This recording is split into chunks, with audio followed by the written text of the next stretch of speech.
Well, hello, and thank you for watching this presentation on a dose of a flu, influenza's variable virus particles. In this presentation, we'll be talking about what it is that makes influenza viruses infectious, which of course are the virus particles of influenza. And it's worth perhaps starting by looking back quite a long way in time and looking at the way people have considered what makes influenza infectious over a long period. After all, this is a disease which has been with us for a long time and has been conspicuous for a long time. So the way we think about it has for a long time reflected the best of the way we understand how diseases are caused. The name itself comes from an early modern realization that diseases were caused not by some internal reflection of one's own state, but by external effects acting on you. Influenza is from medieval Latin for an influence, an external influence acting on a region and causing people there to become sick. What that influence was not initially clear. It was thought that it might perhaps be an unfortunate alignment of the stars or other ideas which have fallen since out of use. But that idea was correct and developed over time. The influence became physical with the idea that perhaps people were being sickened by foul airs or miasmas, or related concepts like zymogens, unpleasant particles stirred into the air. This at least was correct in that it posited a physical cause, but it couldn't explain a number of features of the way the disease spread. For example, the fact that quarantines work. Once early epidemiological studies of viral spread started coming in, it became harder and harder to explain how influenza viruses could spread across countries if they were transmitted in this way. And so ideas of miasmas were crowded out by an idea which was in many ways radically odd at the time, the idea that diseases were caused not by foul smells or things easily apprehended, but by invisibly tiny things which ganged up on you and made you sick. The germ theory of disease was so successful at explaining influenza that by the time of the Great Influenza of 1918, it was very clear in most people's minds what might cause the disease. It was clearly going to be caused by a bacterium. So clear, in fact, that Richard Pfeiffer, one of the most eminent bacteriologists of the age, went so far as to find the bacteria in question, which we now call Haemophilus influenzae. Even at the time, though, it was clear that as an explanation, this was lacking something, although bacterial infections certainly made cases of influenza worse, and that remains true to this day. They were not clearly causative of the illness. What actually caused influenza took a little bit longer to find. It was first identified in bird influenzas and then swine influenzas. And finally, in the 1930s, two groups realized that human influenzas could infect ferrets. And using this system, you can see here the ferret sneezing once it's been infected, they were able to isolate the cause of influenza and to show that it was caused by then a still relatively recent concept, a virus. And when we think we are a virus, we all have a fairly clear idea of what we're talking about. We're talking an extremely small infectious particle. And the idea that influenza was caused by a virus came in the early days of virology and also in the early days of molecular biology, which is an ideal time to start studying a virus because viruses are parasites which act on a molecular level. So we have now a clear understanding of what causes influenza, but ideas of what this means have continued to evolve over time. And in this talk, we're going to look at two aspects, really, of the way in which thinking of influenza as a virus can still be oversimplified, and some of the ways in which more advanced modern methods can give us a clearer idea of what's going on. The first simplification is to assume that those virus particles are extremely simple and extremely identical. Now, this is true up to a point for a number of viruses. We can see here, for example, adenovirus. This is one of a number of very regular viruses formed from interlocking virally encoded components, so regular, in fact, that they can be formed into crystals and solved in atomic detail that way. Influenza viruses, like many medically important viruses, are not like this. The virus particles, or virions, that transmit influenza are an enveloped bag scooped up from a cell containing a mixture of viral and host components in variable ratios. This makes it a lot harder to determine exactly what is present in any individual virus particle. Another way in which we can somewhat oversimplify our views of virus is when we start thinking about what virus particles actually do. Now, we know roughly what they do. The virus particle is the stage in the viral replication cycle where the viral genes, which have taken over one cell and turned it essentially into a factory for producing more copies of the virus, is packaged into a virally encoded component, the virus particle, that transmits the infection to another cell. Now, what you can see up at the top is a way of taking that microscopic event and making it visible. This is a plaque assay. In fact, this is one of the first plaque assays applied to influenza. Many of you may be familiar with those, but if you're not, this is a system where if an influenza virus particle infects a cell and it's maintained under the right conditions, that cell will infect its neighboring cells, and they'll infect their neighboring cells, and they'll infect their neighboring cells until you have an infected region large enough to be visible from naked eye, and you can see those plaques there. This is an enormously powerful way of studying viruses. And in fact, in this paper from 1960s, which was used for applying plaque assays to influenza, just the application of that method was enough to show the virus could infect cells with single-hit kinetics and to define the kinetics with which virus particles are shared from a cell. You can learn a lot very quickly that way. But assays like this, as we will see later, direct our attention solely to the first round of viral replication. They can cause us to miss a lot of more complicated effects, which are likely to be taking place in a natural infection. So, in this talk, we'll be asking some questions about what is an influenza virion, what is, in other words, the virus particle which transmits influenza from one cell to the next. We have already our basic idea that influenza is transmitted by these virus particles, these small boxes full of viral genes, but we'll show that by applying modern methods, we can look in more detail at the complex structure which transmits virus particles from one cell to the next, and then we can look at unexpected sources of variation among influenza variants and think about a bit about what implications that might have for the spread of the virus. Now, before I start, I'd just like to say a little bit about where most of this work took place. This is the MRC University of Glasgow Centre for Virus Research, which, as the name would suggest, is in the city of Glasgow in Scotland, in the United Kingdom. And I run a research group there. But although the people I work with are very good scientists, the work I'm going to talk about here is quite wide-ranging, and so we're fortunate to collaborate with a lot of people, both within the Centre for Virus Research, which is the UK's largest concentration of human and veterinary virologists, so we have a lot of people working in different ways, but also beyond the CVR as well. So here are my group, and within this talk, in particular, some of the data you'll see has come from the group of David Bella, the group of Pablo Murcia, and then beyond the CVR, our collaborators at the University of Oxford who worked on proteomics, Terry Smith at St Andrews who's worked on lipidomics, some very talented students at Glasgow School of Art who've done some visualization work, and all of this work was funded by the UK's Medical Research Council. So together, what have we been looking at? Well, we've been looking at influenza virus particles, and as you can see from this electron micrograph, they are not uniform bodies by any means.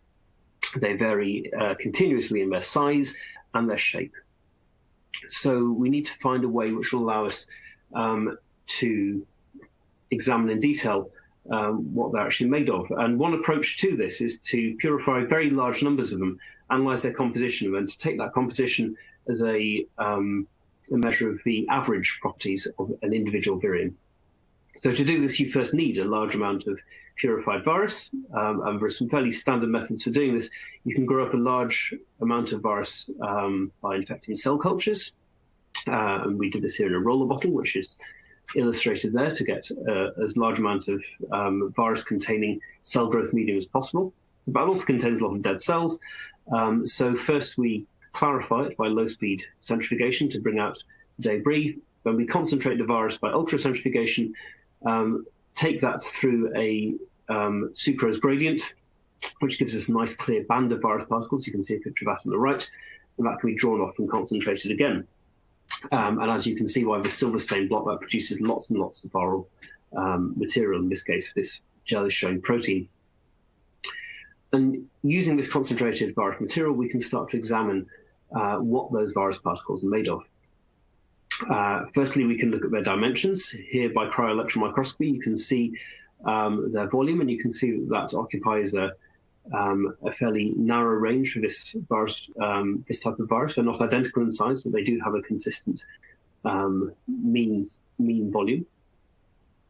And then we can look at their various components. So influenza viruses are what are referred to as envelope viruses, which means they've taken up membrane from the host cell. But as this lipidomic shows, that membrane has a rather different composition of specific lipids from the bulk composition of the infected cell.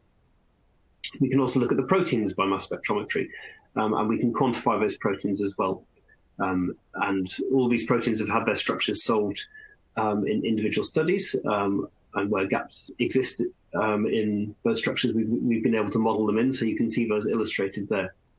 I don't have time in this presentation to explain in detail the ways in which these cross-check against other estimates of protein abundance in the virion, but I can tell you that this method gets all those values pretty accurately, with the exception of those spikes on the surface of the virus particle, the so-called glycoproteins, for which we have to estimate the abundance by microscopy, by counting them, as you can see in that image there. So we now have an estimation of the proteins present in the cell. The brown bar on the right is a little bit of a worry, though, because that brown bar on the right is the abundance of host proteins in our preparation of virus, and you can see rather a lot of them. Some host proteins inside the virus was not too surprising, but we were not expecting to see quite so many. So, of course, at this point, we had to ask ourselves exactly how clean was our preparation of virus. And a simple way of doing that is to take our nice band of virus, which I showed you before, and to prepare a similar preparation from the media of uninfected cells. And if we draw off the equivalent band from the gradient, if we've done a mock infection, and run up the proteins in both bands on gel and silver stain them, you can see very strong banding of protein for the virus-infected prep, that's on the left. And on the right, you can see almost nothing in the media from mock-infected cells. Almost, but not quite. If you look very carefully at that gel, you'll see a few faint bands on there. Now, silver stains are very sensitive, but mass spectrometry now is a lot more sensitive than that. So what we can do instead is to start comparing our samples by mass spectrometry. Before we do that, though, we want to try and vary the stringency of our purification. If, as you can see indicated here, we have a mixture of both viral particles and other material shed from the cells, could we find a way of separating out the two? And to do this, we use an adaptation of a very old method, which I think has been largely abandoned since about the 1960s, which is to chill our virus and mix it with red blood cells prior to purification. The reason for doing this is red blood cells are coated with sialic acid, the protein viruses bind to get into cells, but they don't actually take up the virus. So the virus will stick to the surface of the red blood cells. And if we do this, we can bind all the virus to red blood cells, and then we can wash away everything that isn't virus from those cells. And we can then rinse those cells a few times so that you've just got virus bound to those cell surfaces and nothing else. And then we can warm them up. And the reason for doing this is that at 4 degrees, the virus is able to bind to sialic acid, and then it just sits there. The virus also has a sialic acid cleaving activity from its neuraminidase, the N protein, which balances out the binding activity of the HA or H protein on the surface of the virus, which binds to the sialic acid. This allows the virus to cleave itself off from an infected cell when newly formed virus particles are formed, but that neuraminidase activity from the NA protein is quite slow, and at 4 degrees it's extremely slow, so the virus will just sit there. If we now warm these red blood cells up to 37 degrees, the neuraminidase becomes a lot more active, and the virus drops off. This means that we've now selected for material which both has receptor binding activity to bind to red blood cells, and receptor cleaving activity to cleave itself off again. And we can then purify it as before based on its size. So we now have virus particle size material, which also has viral proteins, or the function of viral proteins on the surface. If we apply this slightly baroque and convoluted method to our purifications, we get a big change. You can see here mass spectrometry measurements of material from our original experiment. And in the infected sample, we can see both viral proteins in blue and host proteins in red. And in the mock infected sample, obviously no viral proteins. And then some host proteins, but about 100-fold less. This is a logarithmic scale. So barely detectable on the silver stain, clearly detectable, though, by mass spectrometry. If we now require material to bind to red blood cells, we can see that some of the host proteins do get washed away from the viruses. So there were some contaminants in there. They're mainly histones from cellular debris and ribosomal proteins from probably polysomes. But we can see in the mock-infected sample, almost all of the host proteins are washed away. This takes us down another 100-fold, right down to the limits of detection of the instrument. So we know we have very, very clean prep, and we know that what remains in those virus particles is genuinely part of the virus particle, despite being proteins which it's stolen from its host. So what are those proteins? Well, interestingly, if we compare just the host proteins now that are present in the stringently purified virus particles to those proteins present in the mock-infected sample without stringent purification, you can see that it's the same set of proteins. There's more of them in the virus prep, but they're in roughly the same ratio. In other words, the virus particles strongly resemble material which the host is shedding anyway. What's going on here? Well, actually, this is not a totally novel idea. The paleontologist Stephen Jay Gould, in a late career departure from paleontology, published an article on HIV in which he discussed the fact that HIV was capable of taking up host proteins, and with his usual rhetorical flair suggested that the Virions might be becoming Trojan exosomes. In other words, they might be shrouding themselves in host-derived material in order to sneak into new cells. Whether or not that's functionally the case is probably still up for debate, but it's certainly the case that virus particles strongly resemble material shed from cells. Specifically, if we look by cryo-electron micrograph, which you can see here, and this is an illustrated version of what you're looking at there, the virus particles strongly resemble microvesicles, small membrane-bound vesicles which cells routinely shed. In fact, in many ways, an influenza virus particle is a microvesicle which has become extremely packed full of virally encoded proteins.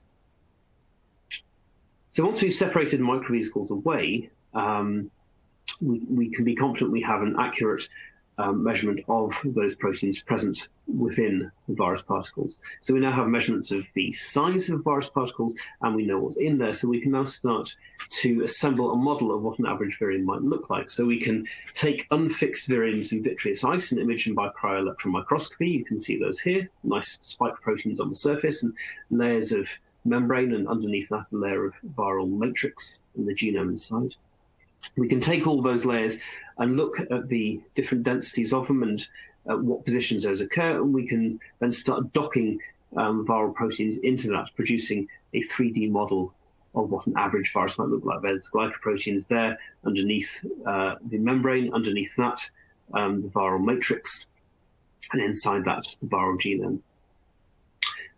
If we segment images of virions, we can work out roughly what all those layers would look like, and finally we end up with a detailed pseudoatomic 3D model of an influenza virus particle.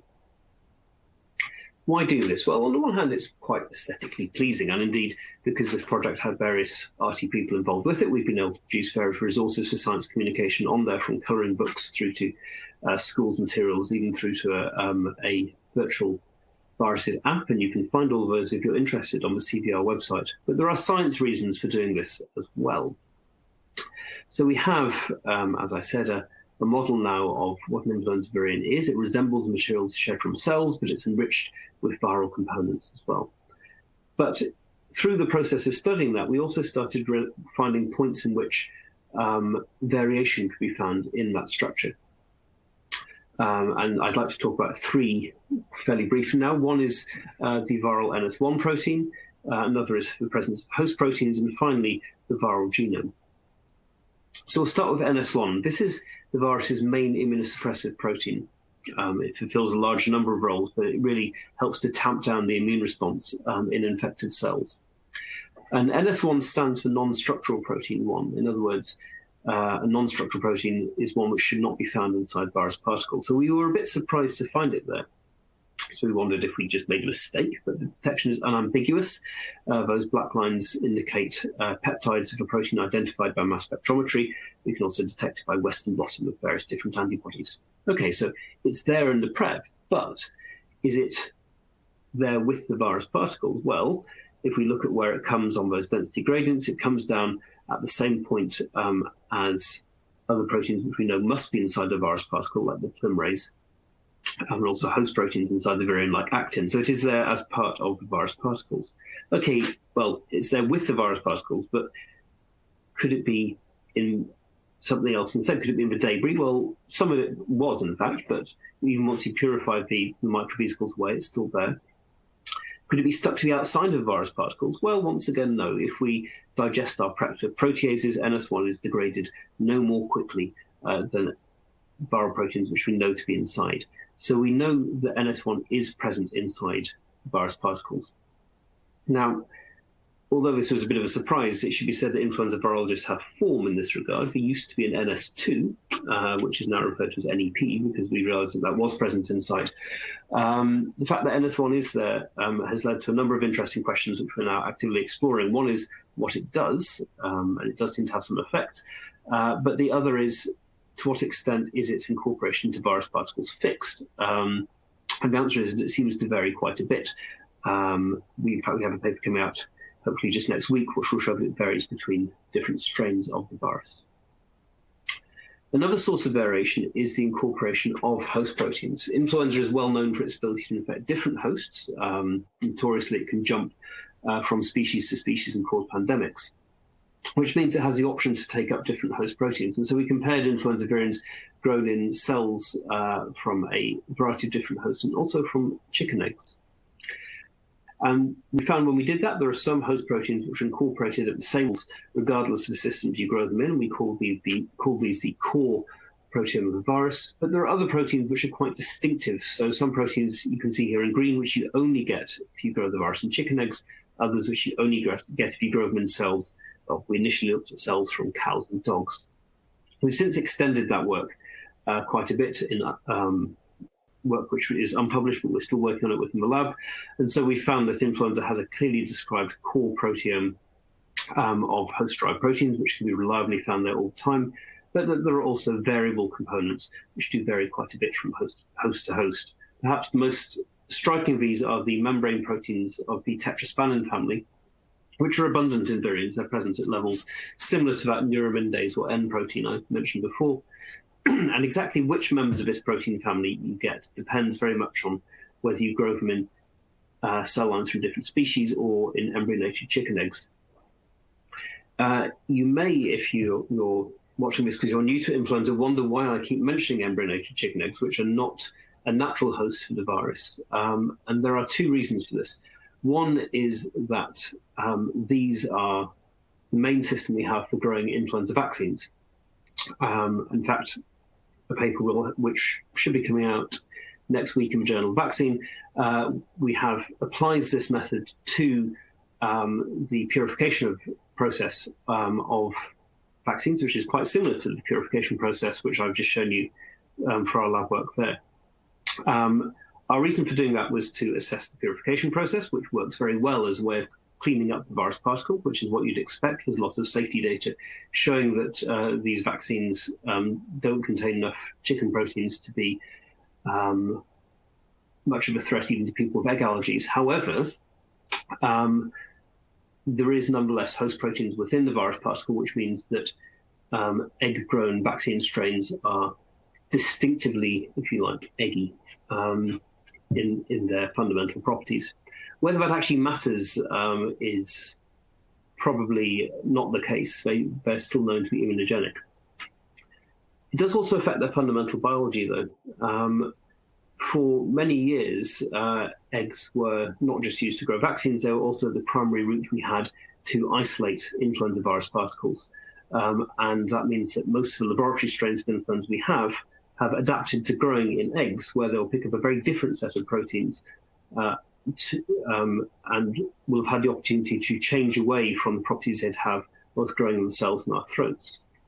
And as we'll see quite soon in this talk, those laboratory strains have become rather different from the ones which you get in natural infections. A final source of variation is variation in the incorporation of a genome.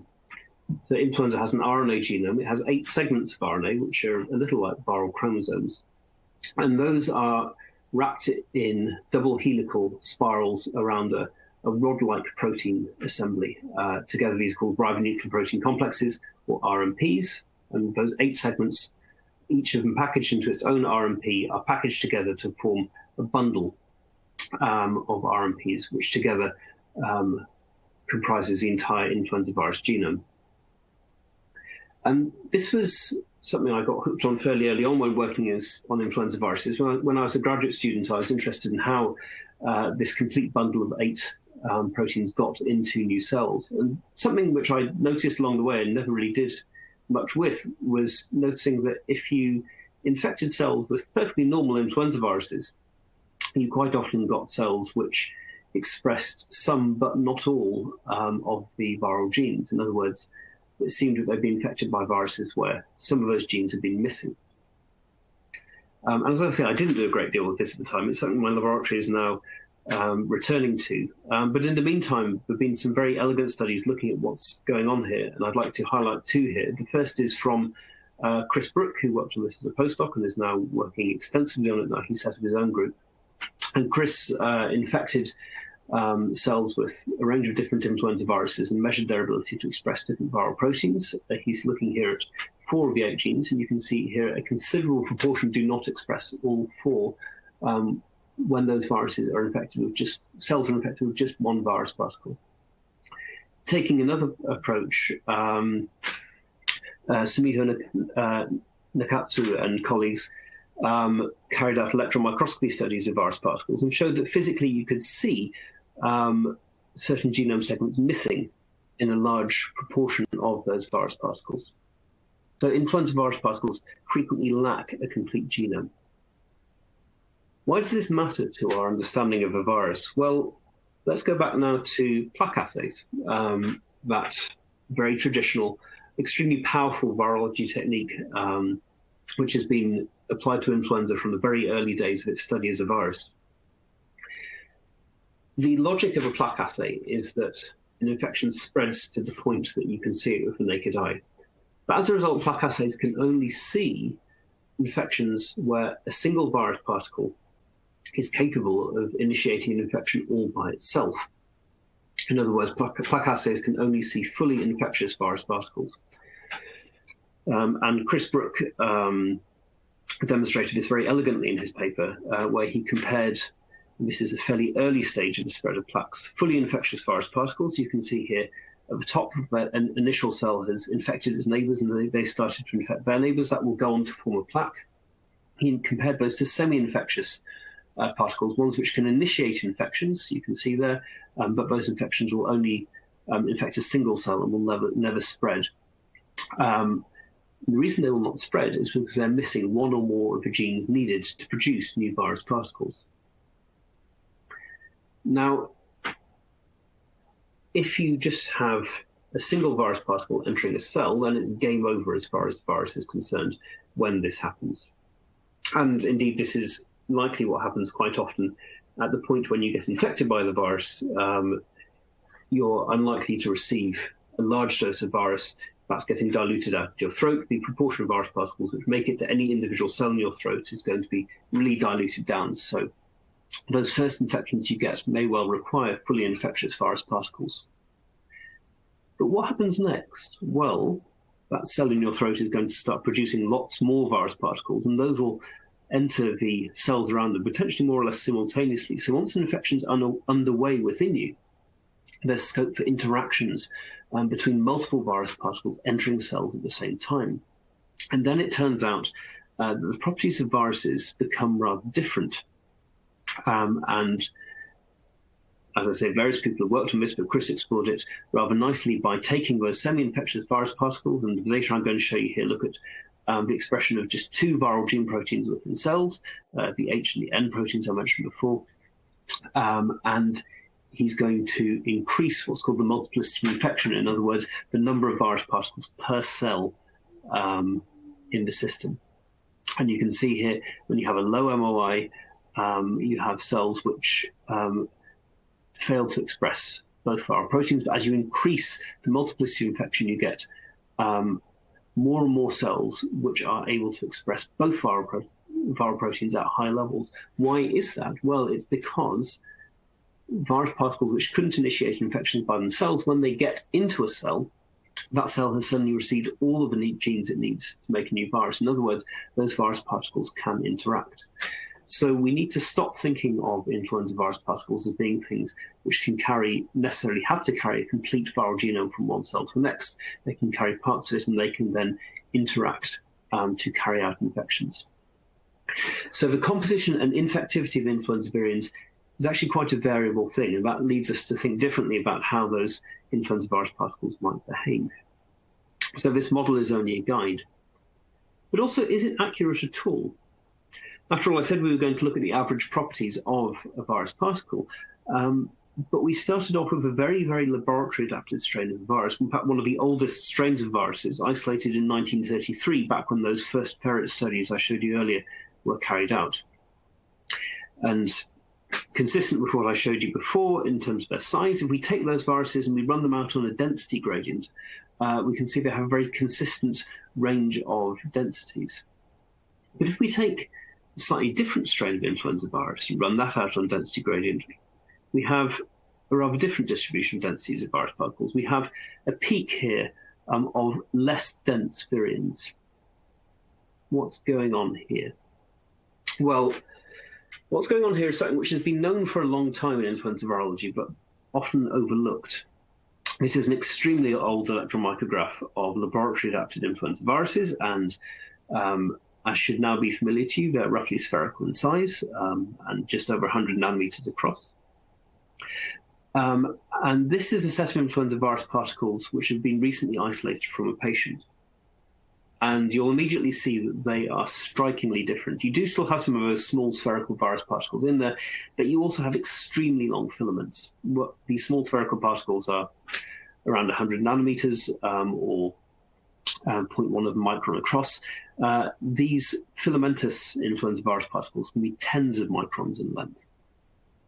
And to show you some rather nicer modern micrographs of them, the one on the left taken here by Emily Bruce, showing tangles of these filaments coming out of infected cells. And on the right, a cryo-electron micrograph taken by my colleague Sveta Vijaykrishnan, showing some relatively short filaments, but showing the internal organization of them compared to shorter, more spherical particles. Filaments have been very understudied in influenza virus research. One of the main reasons for that is that they are strongly selected against by growth in eggs. Quite possibly, although we're not really sure yet why, because the protein components incorporated into those virus particles are so very different from the ones you'd normally get in the conditions they grow. So a lot of the strains we have in the lab have lost their ability to produce these long filamentous virus particles. So that's one problem. So we can start to speculate about what they might do, but it's quite hard to know for sure. One immediately obvious question is, are they infectious? Well, some of them carry the genome. You can see this here in one of Sveta's cryo-electron micrographs. But by no means all of them. She found plenty of others which lack influenza genome along their length. This was done based on morphology, but recently in an extremely beautiful piece of work, Michael Vahi inserted tags into various viral proteins which could be fluorescently labeled, and was able to look for the presence here of various proteins in influenza virus particles of different morphologies. There's a pretty but rather confusing micrograph at the top there, but if you look here at the bottom, you can see the distribution of influenza virus particles with and without genome, marked here by the nuclear protein NP, when they have different lengths. And you can see here that the proportion of spherical virions with the genome is quite high, whereas the proportion of filamentous virions containing a genome is considerably lower. So these filaments are not necessarily infectious. However, they are present in most natural isolates of virus. Moreover, in fact, some really nice work from Slady Shulman and colleagues with John Steele and Denise Lowen has shown that if you take spherical viruses, ones that have adapted to laboratory growth and lost their ability to form filaments, and serially passage them through guinea pigs, they regain their ability to form filaments. So they are doing something that's important. But it's really hard to figure out why. And one reason why it's really hard to figure out why is that we've come rather late to filaments as a field. We've lacked many of the tools needed to effectively study them. In fact, it's often quite hard to know how many filaments you even have in a prep as you try to move from one experiment to the next, and their presence seems to vary quite a bit. So our experimental results can become quite hard to interpret.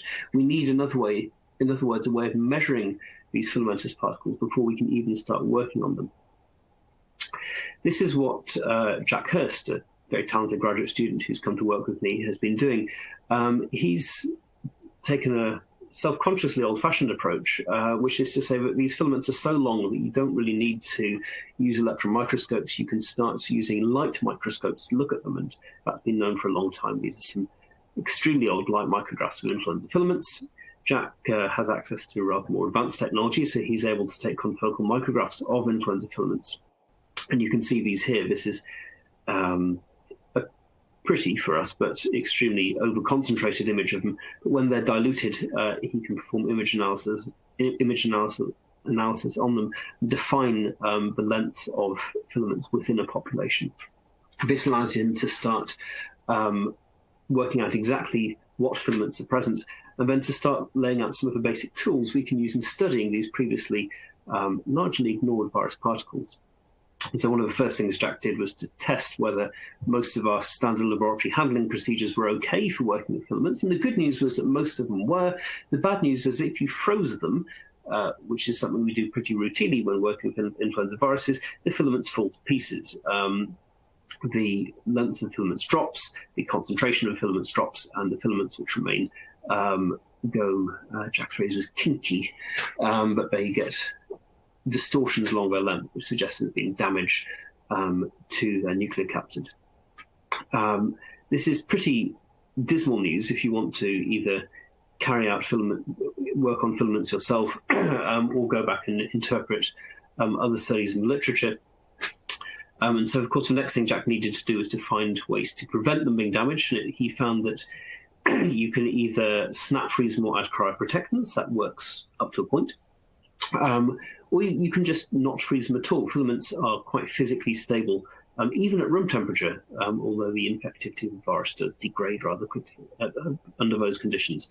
It's not shown here, but both infectivity and filament length are quite stable in the fridge. And if you want to figure out exactly how to do that yourself, Jack's paper is worth a read on that. You can see that reference there. So we're now getting to the point where we actually have a toolkit available to ask what these long filaments are doing. But for the time being, their role in infections remains a mystery. Natural infections do involve these long filamentous virions, but we still don't yet know what they do. So we started with this rather straightforward view of influenza virions. This is a sort of picture which most virologists would sketch out for you if you said draw what a virus particle does. They are small containers which transfer the viral genes from one cell to the next. And like all of our previous ways of understanding influenza infections, that is true, but only up to a point. And it's in the nature of science that as we look closer, we have to elaborate and refine our understanding of what's going on to more closely fit our ideas to the way the world actually works. So yes, it is true that influenza viruses are transmitted by virus particles. However, those virions vary both in their size and their composition.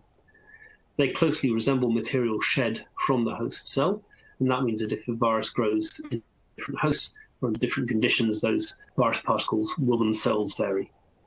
And finally, although influenza virions can initiate an infection with just one of them, as infections start to spread and concentrations of virus particles rise, they can compete and complement and interact in previously unexplored ways as they get into cells. So hopefully you'll see from this talk that whilst we now have a clear idea that influenza is a virus, there's still a great deal more to do in terms of understanding exactly what that means as an influenza infection spreads through your throat. Thank you very much.